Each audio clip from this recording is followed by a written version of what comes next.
प्रीत भये कठोर साचे, प्रीत भये कठोर साचे, प्रीत भये एक ठोर साचे, प्रीत भये कठोर साचे, प्रीत भये एक ठोर साची, मृगनयनी कमल दल लोचन, मृगनयनी कमल दल लोचन, मृगनयनी कमल दल लोचन, मृगनयनी कमल लाल श्याम राधा तन गो, लाल श्याम राधा, लाल श्याम राधा तन गो, लाल श्याम राधा तन गो, प्रीत भये एक ठोर साचे, प्रीत भये एक ठोर साची।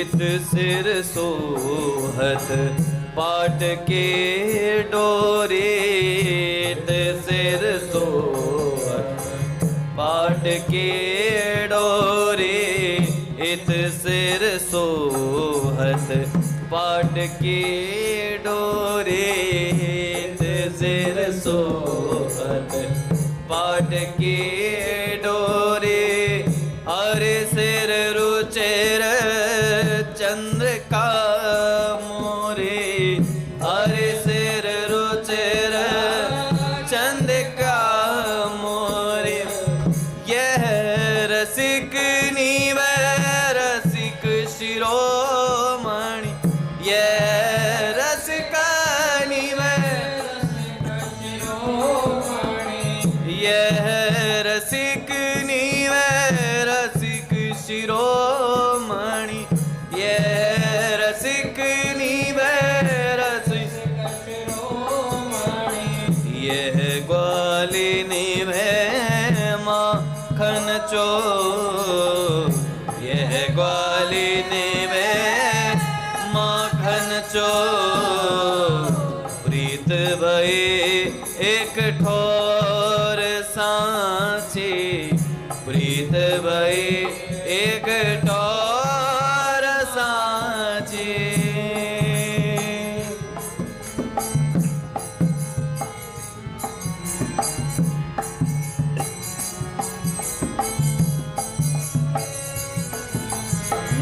यह करनी वे गजबर नायक, यह करनी वे गजबर नायक, यह करनी वे गजबर नायक, यह करनी गजबर नायक, यह मालिनी वे भोगी भोग,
परमानंद नंद नंदन की परमानंद ओ परमानंद नंद नंदन की परमानंद नंद नंदन की राधा से प्यारी नहीं हो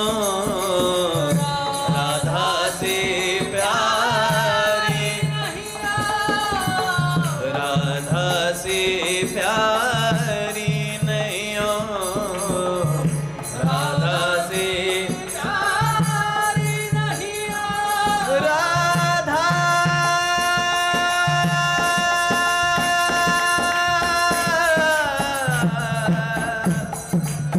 राधा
श्री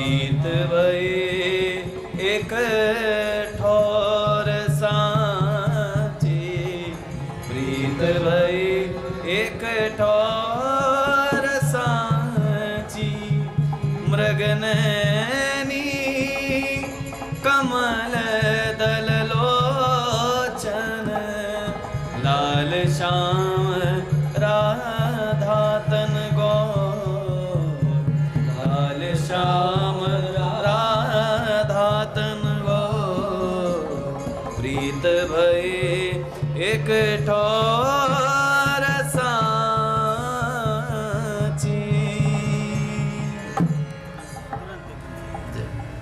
भाई आसावरी बंद करके बंद कर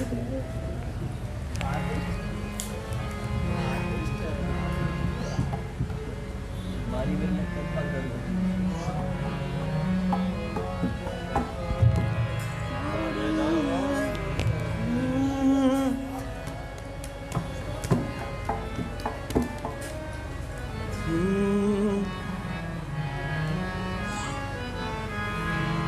वारी मेरे लटकन पग धारो छतिया वारी मेरे लटकन पग धारो छतिया वारी मेरे लटकन पग धारो छतिया वारी मेरे लटकन पग धारो छतिया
ललना इहाटा चली खूर खात पिवत जल परिहार और उदर हसो मेरे ललना वारी मेरे लटकन पगधरो छतिया वारी मेरे लटकन पगधरो छतिया वारी मेरे लटकन पगधरो छतिया वारी मेरे लटकन पगधरो छतिया रोनक झुनक बग बाजत पजनिया रोनक झुनक बग बाजत ओ रोनक झुनक बग बाजत पजनिया हल नक बग बाजत पजनिया हल बल खल बल बोलो मृदु बनिया बल खल बल बोलो परमानंद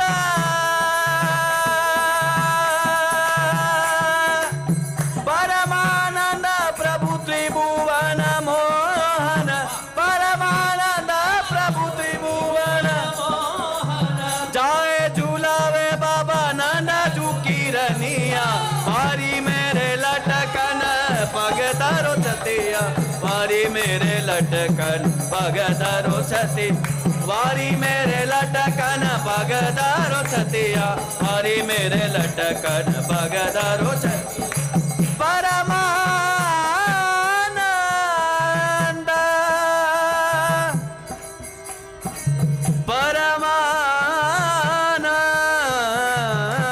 परमानंद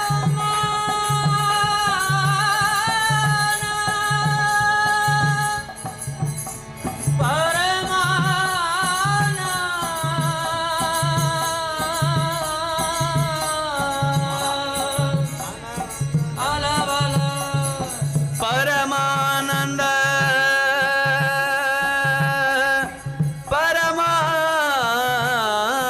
परमानंद परमानंद प्रभु त्रिभुवन मोहन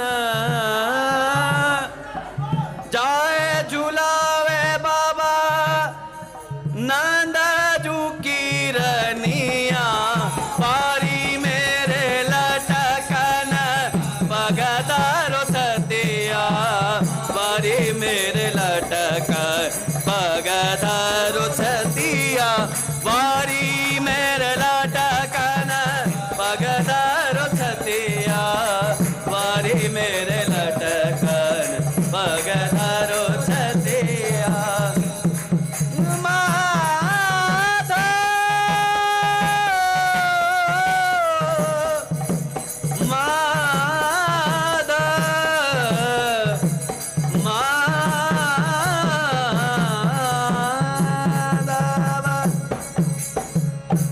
परमानंद प्रभु त्रिभुवन मोहन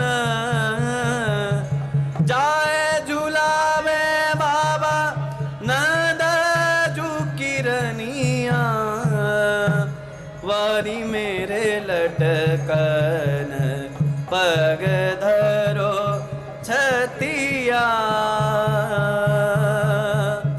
कमल नयन मोहन कमल नयन बलि जाऊं मदन की जाई झूलावे बाबा नंद झुकीरनिया वारी मेरे लटकन पगधरो छतिया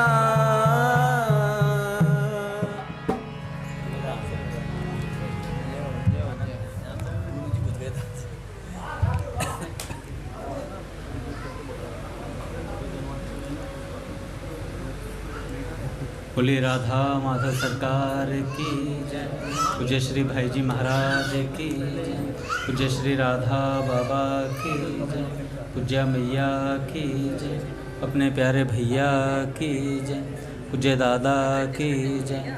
भक्तवत्सल भगवान की जय।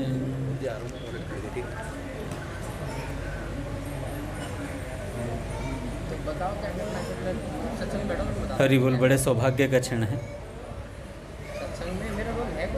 कि आज भी हमें सत्संग और कीर्तन का परम लाभ प्राप्त हो रहा है।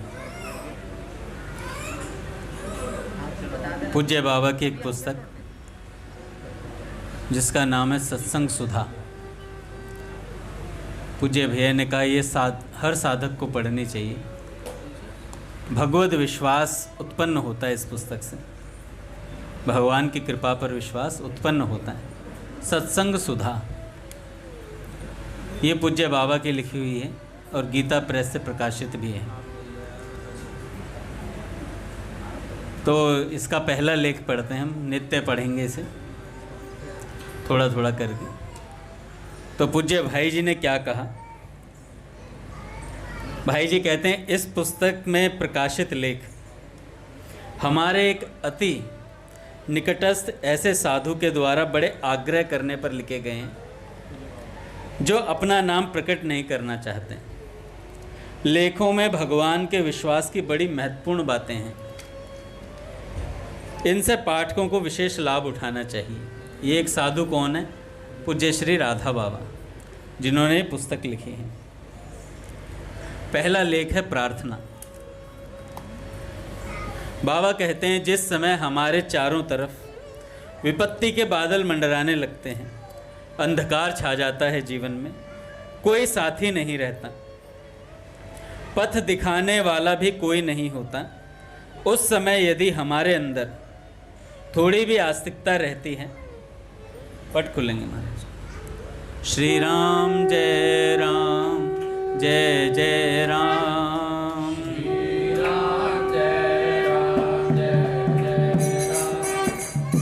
श्री राम जय राम जय जय राम। जय जय राम। श्री राम जय राम जय जय राम। जय जय राम। जय जय श्यामा जय जय श्याम।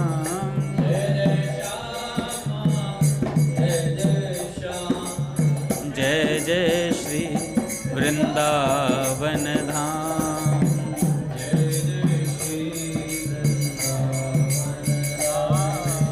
बोले राधा माधव सरकार की, गुरुदेव भगवान की। तो सत्संग सुधा पुस्तक में पूज्य बाबा पहला लेख बताते हैं प्रार्थना। प्रार्थना में बाबा कहते हैं जिस समय हमारे चारों ओर विपत्ति के बादल मंडराते हैं, अंधकार छा जाता है, कोई साथी नहीं होता, पथ दिखाने वाला भी कोई नहीं होता, उस समय यदि हमारे अंदर थोड़ी भी आस्तिकता रहती है तो हम बरबस भगवान की ओर मुड़कर उन्हें पुकारते हैं, नाथ मेरी रक्षा करो, मुझे रास्ता दिखाओ। तथा हम में से बहुतों का यह अनुभव है कि पुकार लगाते ही ऐसे विचित्र ढंग से हमारी रक्षा होती है कि जिसकी कल्पना तक नहीं हो सकती। ऐसा क्यों होता है? इसलिए कि भगवान अपने संपूर्ण ज्ञान, अनंत सामर्थ्य, अनंत सौहार्द को लिए नित्य हमारे साथ रहते हैं। उनसे हृदय का संयोग होते ही उनकी संपूर्ण शक्ति हमारी आवश्यकता पूर्ण करने के लिए प्रकट हो जाती है। जहाँ उनकी अप्रमेय शक्ति, अपरिसीम सौहार्द को व्यक्त होने का अवसर मिला कि काले बादल बिखर गए, निर्मल प्रकाश छा गया, भार हर लेने वाले साथी आ पहुँचे, सुविस्तीर्ण निष्कंटक पथ दिख गया तथा कृतज्ञता पूर्ण हृदय से प्रभु के चरणों में सिर नवाकर हम गंतव्य की ओर बढ़ चलते हैं। जब हमारा कोई साथ नहीं देता तो भगवान हमारे साथ होते हैं। भाई जी ने तो कहा भगवान सदा हमारे साथ रहते हैं। जब भी कोई विपदा आती है तो भक्त भगवान को पुकारता है और ऐसे भाव से उसकी रक्षा हो जाती है, उसे खुद नहीं पता चलता कि मेरे जीवन का ये कांटा कैसे निकल गया। अगर हमारा मुख भगवान की तरफ है हर समय, जैसे कोई विपदा आती है, जैसे आपने देखा होगा हम अपनी माँ से बड़ा प्रेम करते हैं। जब कोई चोट लगती है तो मुख से कैसे निकलता है, हाँ माँ, एकदम से माँ, एकदम से दर्द होता है, चोट लगती है। तो ऐसे ही जो भक्त होता है वो भगवान को पुकारता है हर समय, और जैसे ही पुकारता है भगवान अपना पूरा सामर्थ्य लेकर के तुरंत दौड़ पड़ते हैं अपने भक्त को बचाने के लिए। जैसे द्रौपदी ने पुकारा भगवान आए, गज ने पुकारा भगवान आए। जब जब जिस जिस भक्त ने पुकारा भगवान आए हैं। स्वामी जी तो कहते हैं अगर ऐसे भगवान हमारी पुकार पे ना आए तो ऐसे भगवान का ना होना ही ठीक है। जो भक्त के पुकार पर ना आए भगवान, ऐसे भगवान का ना होना ही ठीक है।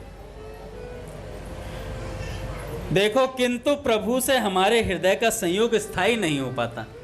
जब हमें ज़रूरत होती ना तब तो हम पुकार लेते हैं, लेकिन वो स्थायी नहीं रह पाता। हर समय रहना चाहिए ना संयोग, हर समय हमारा तार जुड़ा रहे। इस क्षण के बाद हमारा जीवन भगवत प्रार्थना में नहीं बन जाता। अनुकूल परिस्थिति आते ही हम प्रभु को भूल जाते हैं। प्रभु की प्रार्थना ऐसी अद्भुत चमत्कार की वस्तु है, यह स्मृति भी हम धीरे धीरे खो बैठते हैं। इनसे भिन्न कुछ ऐसे प्राणी भी हैं जो स्वाभाविक प्रायः भगवान की प्रार्थना करते हैं। उनमें सब तो नहीं, पर अधिकांश कैसी प्रार्थना करते हैं, यह विचार की वस्तु है। संक्षेप में कहने पर उनकी प्रार्थना का रूप यह है। बाबा कहते हैं यह रूप है जो लोग प्रार्थना करते हैं, नाथ मुझे अमुक वस्तु दे दो, अमुक प्रकार से दे दो और अमुक समय पे दे दो। ये प्रार्थना का हमारा स्वरूप है। अर्थात कौन सी वस्तु मिले इसका निर्णय तो हम कर ही देते हैं। कौन सी वस्तु मिले इसका निर्णय हम कर देते हैं। यह भी हम ही पहले उन्हें सूचित कर देते हैं। मानो भगवान में यह ज्ञान नहीं कि हमारी यथार्थ आवश्यक वस्तु का भगवान निर्णय कर सके। मतलब भगवान को पता नहीं कि हमें क्या ज़रूरत है, उसकी प्राप्ति का उपाय स्थिर कर सकें तथा ठीक समय पर हमें लाकर भगवान दे सकें। समय भी हम बताते हैं, वस्तु भी हम बताते हैं, और देनी किस प्रकार से वो भी हम बता देते हैं, वो भी हम बता देते हैं।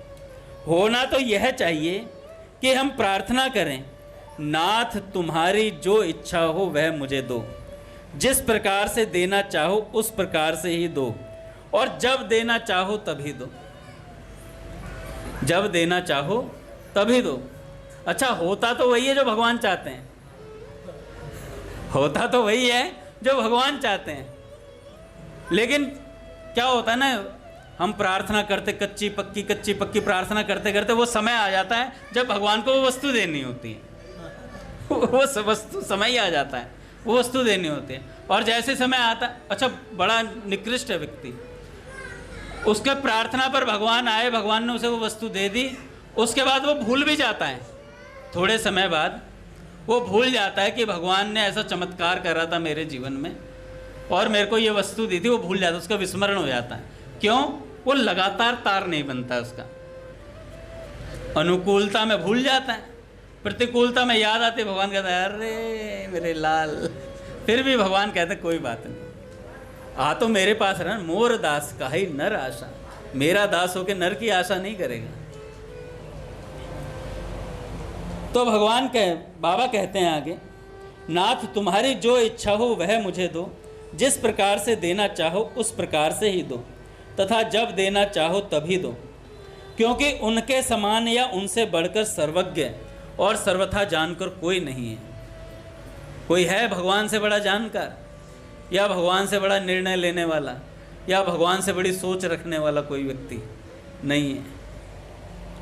फिर भी यह प्रार्थना की श्रेणी में अवश्य है, क्योंकि उस समय हमारे हृदय का प्रभु से संयोग तो होता ही है, चाहे सकाम भाव से ही हो। हम भगवान से कुछ पल के लिए जुड़ते हैं। भगवान ऐसी प्रार्थना से नाराज बिल्कुल नहीं होते। सकाम भाव से कई लोग कहते हैं सकामी हो तुम तो, अरे कामी तो नहीं है, कम से कम सकामी तो है, कामी तो नहीं है, सकामी है। भगवान से मांग रहे और किससे मांगे?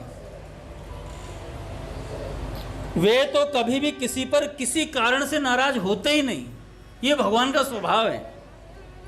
किंतु ऐसी प्रार्थनाओं का यथोचित परिणाम हमें तुरंत मिल ही जाए यह निश्चित नहीं है। वे सफल भी हो सकती हैं, नहीं भी, क्योंकि प्रभु के अनंत मंगलमय विधान से अवरोधी प्रार्थनाएं ही तत्क्षण सफल होती हैं। जो प्रार्थी के लिए परिणाम में अहितकर प्रार्थनाएं हैं वे सफल नहीं होती। भगवान देख लेते, आमी विज्ञ, मैं जानता हूँ ना इसे क्या देना है, कब देना है, तो भगवान जानते हैं कि इसे कौन सी चीज़ देने से इसका बुरा नहीं होगा। हम तो जिद करके बैठे हैं कि हमें थार दिला दो, पर भगवान जानते हैं हमारा बजट नहीं है इसका तेल पुगाने का, है ना। आधी से ज़्यादा सैलरी तो इसके तेल में निकल जाएगी, फिर उसके बाद कहोगे ठाकुर जी एक बैंक लुटवा दो मेरे हाथों से, जिससे मैं तेल पिला सकूं थार को। हाथी का बच्चा लाना आसान है, पालना मुश्किल है। तो कामनाएं हाथी हैं, ये जो कामनाएं हैं हाथी हैं एकदम, आ तो जाएंगे आपके पास पर इनको पुकाना बड़ा मुश्किल है। तो भैया वे प्रार्थनाएं सफल नहीं होती जिनमें भगवान भला नहीं देखते हमारा। परम मंगलमय से अमंगल का दान किसी को मिल ही नहीं सकता। भगवान परम मंगलमय है। उपयुक्त दोनों से अतिरिक्त कुछ ऐसे मनुष्य भी होते हैं जो भगवान से केवल भगवान के लिए, भगवत प्रेम के लिए प्रार्थना करते हैं। जगत की किसी वस्तु की चाह उनके मन में नहीं होती, विषयों का प्रलोभन उन्हें जरा भी नहीं लगता। उनका हृदय सहज और सतत भगवान से सदा जुड़ा रहता है। इस तीसरी श्रेणी की प्रार्थना में तो प्रार्थी को कुछ सीखने की आवश्यकता ही नहीं होती। प्रार्थना की सारी विधियां उसकी प्रार्थना में सहज ही वर्तमान रहती हैं। वास्तव में सच्ची और कल्याणमयी भगवत प्रार्थना है भी यही, जो केवल भगवान के प्रेम के लिए होती है। मानव जीवन की सफलता भी इसी प्रार्थना में है कि हम भगवान के लिए रोएं, भगवान के लिए तड़पें और भगवान से भगवान के प्रेम के लिए ही प्रार्थना करें। क्षुद्र भोगों के लिए भगवान से प्रार्थना करना तो भगवान की कृपा महता पर, उनके परम मंगलमय विधान पर अविश्वास का द्योतक है। हमें विश्वास नहीं है भगवान पर। मानो भगवान को हमारी चिंता नहीं है, हम ऐसे प्रार्थना करते हैं। भगवान को हमारी चिंता नहीं है क्या? क्या बाप अपने बेटे का पालन पोषण नहीं करेगा क्या? जरूर करेगा। पर ये थोड़ी है कि बापू मुझे फलाने को मारना, चक्कू ला के दे दो। बाप कहेगा बेटे अभी रुक जा, मैं बताता हूँ तुझे। मानो भगवान को हमारी चिंता नहीं है, हमारी आवश्यक वस्तु वे हमें नहीं दे रहे हैं। ऐसी भावना हमारे चित्त में आ जाती है। फिर भी हमें तो वहाँ से आगे बढ़ना है जहाँ हम खड़े हैं। यदि हम प्रभु पर सर्वथा निर्भर नहीं हो सकते तो पूर्ण निर्भरता का स्वांग भरने से काम नहीं चलता भैया। हमें तो अपने मानसिक धरातल के अनुरूप ही मार्ग अपनाना पड़ेगा। हम में से अधिकांश पूर्ण निर्भरता का मार्ग नहीं ग्रहण कर सकते। अतः पहले की दो प्रार्थनाओं को ही हम लोग अपनाते हैं, सकाम भाव से या जैसी टूटी फूटी जो होती है। किंतु इन दोनों प्रार्थनाओं में कुछ जानने योग्य बातें हैं। उन्हें जानकर समझकर फिर की हुई प्रार्थना बड़ी मूल्यवान होती है। सकाम भाव से भी प्रार्थना करें तो कुछ बातें उसमें ध्यान रखें, बाबा बताते हैं।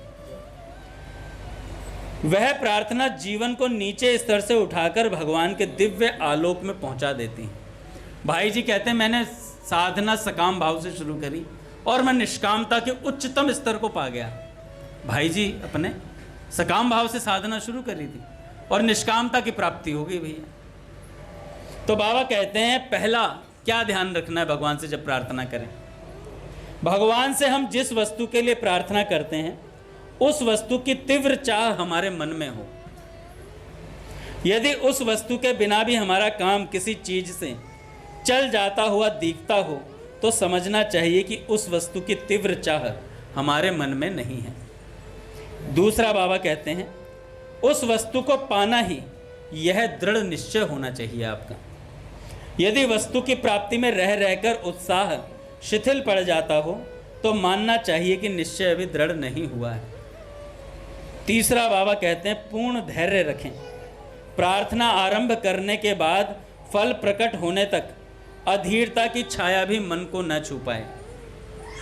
अगर एक बार भगवान से प्रार्थना कर ली कि ये वस्तु चाहिए तो फिर निराशा नहीं होनी चाहिए, नित्य उत्साह होना चाहिए। भगवान मुझे अवश्य देंगे, क्यों नहीं देंगे, मेरी आवश्यकता है, अवश्य देंगे। ऐसे साथ ही फल प्रकट हुआ कि नहीं यह देखने की ज़रूरत नहीं है। जैसे बंदर होता है ना, अमरूद का पेड़ लगाएगा, थोड़ी देर बाद जाके देख अमरूद हुए नहीं हुए, उखाड़ के देखेगा उसे उखाड़ के देखेगा बार बार। ऐसे ही हम लोग यार प्रार्थना कर रही थी, कुछ मिला नहीं आज, कुछ मिला नहीं आज, रोज़ यही, रोज़ पेड़ उखाड़ देते हैं सन्नी देओल की तरह नल का उखाड़ उखाड़। पूज्य भैया आ गए महाराज रघुनाथ जी के।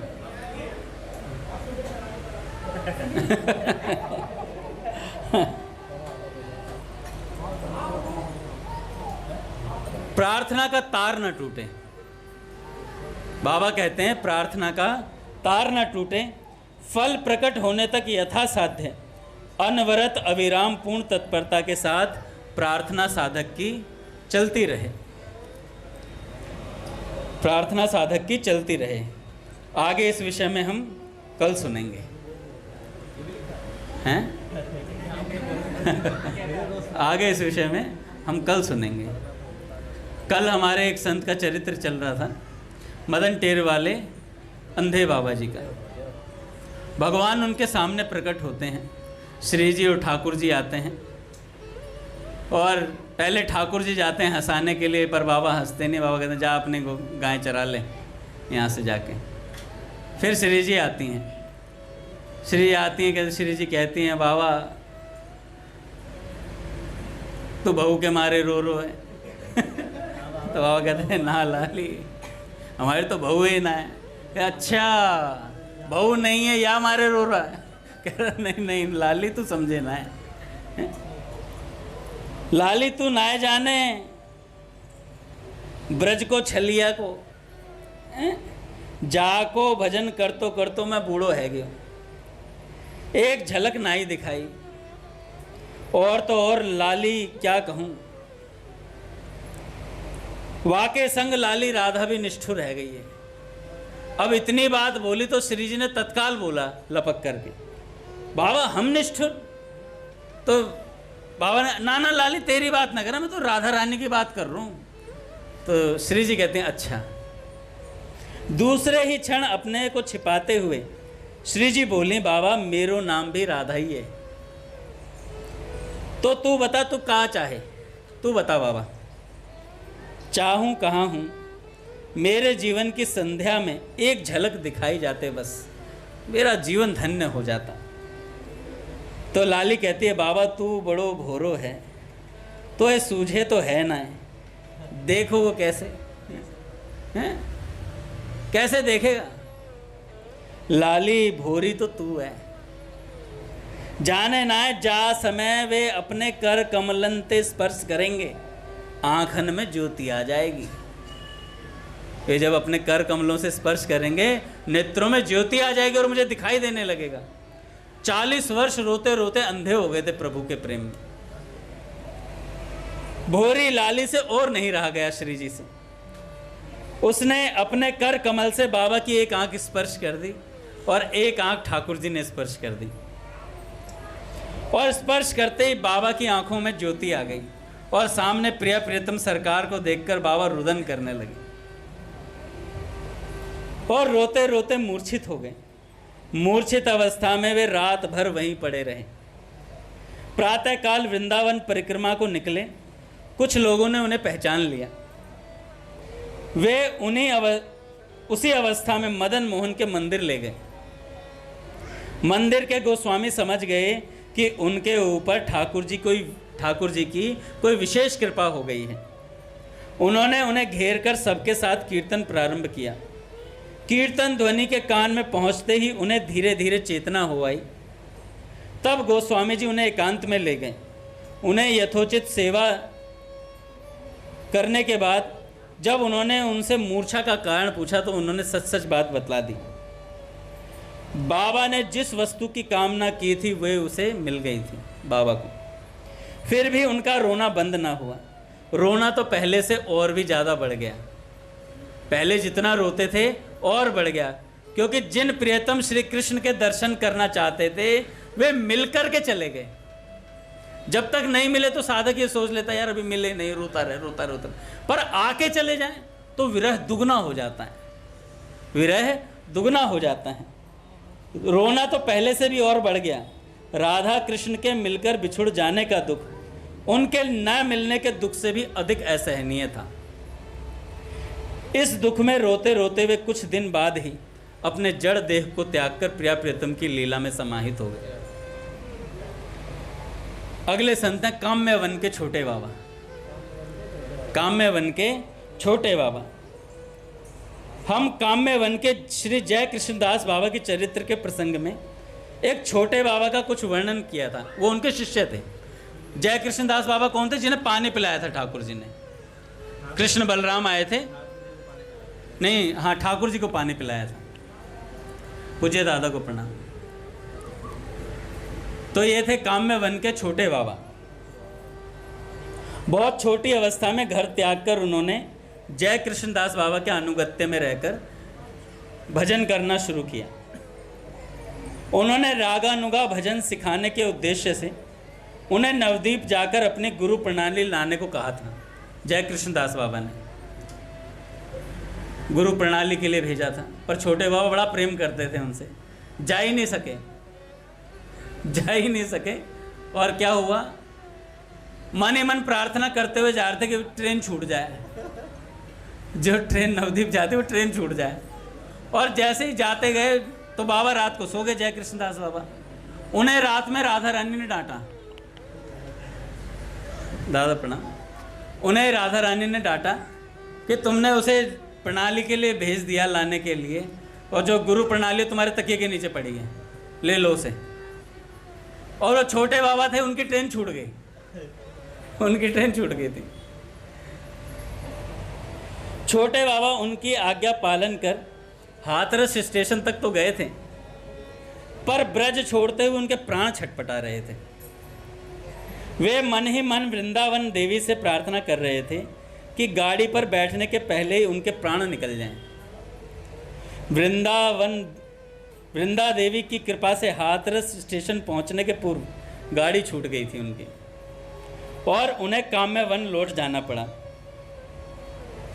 उधर जय कृष्णदास बाबा को डांट लगाई। उनकी गुरु प्रणाली स्वयं उनके ठाकुर सिंहासन के नीचे रखी मिली। छोटे बाबा की गुरु प्रणाली। छोटे बाबा को वृंदा देवी की कृपा से गुरु प्रणाली लाने के लिए ब्रज नहीं छोड़ना पड़ा था। अब छोटे बाबा छोटे नहीं रहे। अब छोटे बाबा छोटे नहीं रहे, क्योंकि सिद्ध गुरु का सिद्ध चेले हैं? भजन करते करते बूढ़े हो गए थे। शरीर छोड़ने के पूर्व जय कृष्णदास बाबा ने उनसे कहा था कि ब्रज में रहकर भजन करना और कहीं ना जाना, राधा रानी तुम पर अवश्य कृपा करेंगी। पर अभी तक राधा रानी ने उन पर कृपा नहीं की थी। बूढ़े हो गए थे छोटे बाबा भजन करते करते। उनकी विरह वेदना असहनीय होती जा रही थी। एक दिन एक बालक और बालिका ने उनकी कुटिया के द्वार पर आकर कहा, बाबा पानी पियाए दे, बाबा पानी पियाए दे। बाबा ने कुटिया से निकलकर बालक को पानी पिला दिया। पानी पीने के पश्चात उसने बालिका की ओर इंगित करते हुए कहा, जाए मेरी बहू है, ये आए भी पानी पियाए दे। ठाकुर जी श्री जी के साथ आए तो पहले ठाकुर जी ने, ये मेरी बहू है, इसे भी पिला दो पानी। बाबा ने कुटिया से निकलकर बालक को पानी पिलाया, पर जब ये बात कही कि मेरी बहू को पिला दें, बाबा को हंसी आ गई। उन्होंने कहा लाला तेरे दूध के दांत तो टूटे ना हैं, बहू कहाँ ते आई हैं? बाबा जाते मेरो ब्याह आयो है। बालक ने उत्तर दिया। बालिका बोली ना बाबा, मैं तो फूल बिन में आई थी, जे मोको जबरदस्ती पढ़ के लायो है। बाबा बालिका को पानी पिलाने लगे, पर उससे अंजलि बांधना नहीं आता था। मतलब जैसे ये ओक लगा पीते हैं, ये अंजलि बनाना नहीं आता था। सारा पानी नीचे गिरने लगा। उन्होंने बालक की ओर देखते हुए कहा, अबे तेरी बहू को तो पानी पीनो भी नहीं आवे। बाबा ये बड़ी भोरी है। बालक ने अपनी अंजलि उसके मुंह पर लगा दी। मतलब ठाकुर जी ने श्री जी के अंजलि बनाकर दिया पानी पीने के लिए। बाबा ने करुए से धीरे धीरे अंजलि में पानी उड़ेला। पानी पिलाकर बोले, लाला सांझ है गई है, जा घर चला जा। दोनों जाने लगे। जाते समय मुड़ मुड़कर मुस्कुराते हुए बाबा की ओर देखते रहे। बाबा भी मंत्र मुग्ध की तरह एकटक देखते रहे। थोड़ी दूर जाकर अंतर ध्यान हो गए। तब स्वप्न से जागते हुए बाबा की चेतना जागी। वे ये कहकर रोदन करने लगे, हाय रे हाय, छल कर कर चले गए मुझसे, छल करके चले गए। और रोते रोते उनको नींद आ गई रात्रि में। स्वप्न में प्रिया प्रियतम ने कहा, बाबा हम ही आए थे और कोई नहीं था, हम ही आए थे, भजन कर तो रहे, कालांतर में फिर दर्शन होंगे तुझे। छोटे बाबा के मन में बहुत दिन से लालसा थी कि जैसे भगवान ने गुरु जी के हाथ से पानी पिया था, वैसे ही उनके हाथ से भी पानी पिए। इसलिए प्रिया प्रियतम उनके हाथ से पानी पीने आए थे। पर वे चाहते थे कि राधा कृष्ण की जगह कृष्ण बलराम उनके ऊपर इस रूप में कृपा करें। वांछा कल्पतरु भगवान ने उनके ऊपर इसी रूप में कृपा करी। फिर साक्षात दर्शन भी अपने कथन अनुसार कालांतर में उन्हें अवश्य दिए होंगे, पर कब और किस प्रकार ये तो भक्त और भगवान ही जान सकते हैं, हमें इस बारे में जानकारी नहीं है। तो भैया ऐसे भक्त और भगवान के दर्शन होते हैं। पूज्य भैया आ रहे हैं दादा, जय कृष्णदास बाबा। ब्रज के भक्त पुस्तक देखिए ना, उस पे जो पृष्ठ पे फ्रंट पेज पे जो चित्र छपा हुआ है वो पूज्य जय कृष्णदास बाबा ही हैं।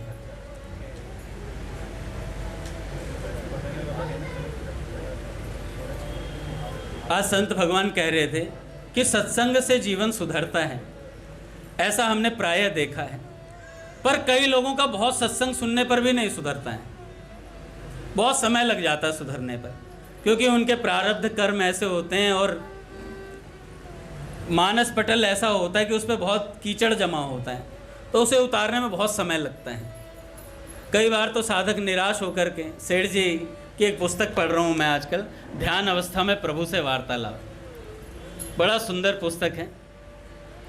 तो उसमें सेठ जी कहते हैं कि प्रभु आप भक्त के प्रार्थना करते ही आ क्यों नहीं जाते हो, भक्त के प्रार्थना करते ही आपको आ जाना चाहिए। तो भगवान ने कहा ये मैं डिसाइड करूंगा कब आना है, ये मैं डिसाइड करूंगा, आई एम द बॉस, ये मैं डिसाइड करूंगा कब आना है। तो साधक ने कहा अगर आप डिसाइड करेंगे, आप अपनी इच्छा से आएंगे, समय लगाएंगे, तो हो सकता है भक्त छोड़ दे, आपकी साधना छोड़ दे, प्रार्थना करना छोड़ दे। तो भगवान ने कहा ऐसे भक्त को दर्शन देकर भी क्या करूंगा मैं, फिर जो इतना धैर्य धारण नहीं कर सकता कि मेरा इंतजार नहीं कर सकता, तो ऐसे भक्त को क्या करूंगा। ये सेठ जी के भगवान है, पहले बता रहा हूँ मैं, हमारे वाले नहीं है, सबके अपने अपने पर्सनल भगवान होते हैं। पर फिर भी महापुरुष हम लोगों को सिखाने के लिए बात बताते हैं कि हमारी साधना में शिथिलता ना आए, इसलिए ये बात बताई जाती है। वरना तो साधक को कहते ना तुझे भगवत प्राप्ति निश्चित है, बंदे सो जाते हैं घर पे, आते ही नहीं मंदिर, अब नहीं आते हैं, अब नहीं आते, बंदा ही नहीं आएगा, तुम देखोगे नहीं बंदे को, बुला लो, तुम क्या साधन भजन करते हो, मेरा भजन भैया कर रहे हैं, मेरा भजन भैया कर रहे हैं, तो भैया कोई भगवान मिल रहे हैं, तुम्हें नहीं मिल रहे हैं अभी, तुम्हारे लिए समय है अभी, प्रत्यक्ष दर्शन अभी नहीं हो रहा है ना। महापुरुष हमें क्यों आश्वासन देते हैं? जिससे हमारी साधना में एक तो विश्वास जागृत हो जाए कि हाँ हमें भगवान मिलेंगे, और जब ये आश्वासन मिल जाए तो तैयारी और अच्छे से करता है साधक फिर। अब कोई बता दे नरसिंह प्रभु कि आप जहाँ इंटरव्यू देने जा रहे हो जिस कंपनी में, उस कंपनी में अपना बंदा है खास, जो इंटरव्यू लेगा ना वो मेरे को पर्सनली जानता है, तुम्हारा इंटरव्यू क्लियर होगा पक्का। अब ये नहीं कि ये माई सेल्फ का इससे भी नहीं याद करेगा, माई सेल्फ तो बताना पड़ेगा, व्हाट इज योर नेम, क्या क्वालिफिकेशन, ये तो बताओगे। अब इंटरव्यूअर के सामने जाओ बंदे, अब तुझे तो मेरा भाई जानता है, तुझे तो मेरा भाई जानता है, सिलेक्शन तो मेरा पक्का है, तू क्या करेगा सिलेक्शन, उसे और ऐसा बोल दें। जो इंटरव्यू लेने वाला है उसे बोल दें मेरा सिलेक्शन पक्का है, तू पास करे चाहे ना करे, भाई है अपना कंपनी में। वो कहेगा I will call you later, और दोबारा कॉल नहीं आएगी तुम्हारे पास, है ना। तो सोर्स इसलिए लगाई गई थी कि तुम्हारे अंदर विश्वास आ जाए, तुम अच्छे से तैयारी करके जाओ, एक झटके में काम, इसी बार में काम हो जाए, हम उसका नाजायज फायदा उठा लें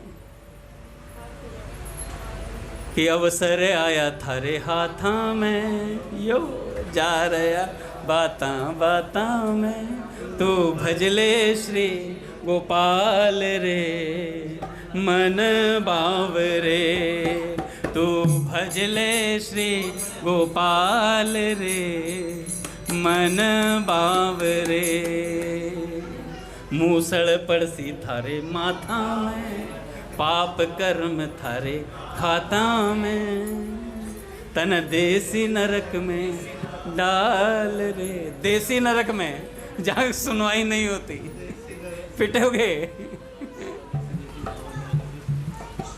कई साधक तो मन ही मन काट रहे होते मेरी बात की, नारदे निकुंज में जो आ गया और वो कैसे पिट सकता है गुरुजी, मन ही मन काट रहे होते हैं।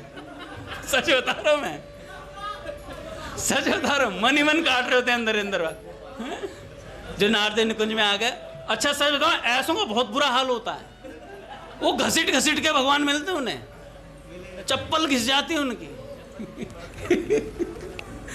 सही पूछे भैया को प्रणाम। श्री राम जय जय।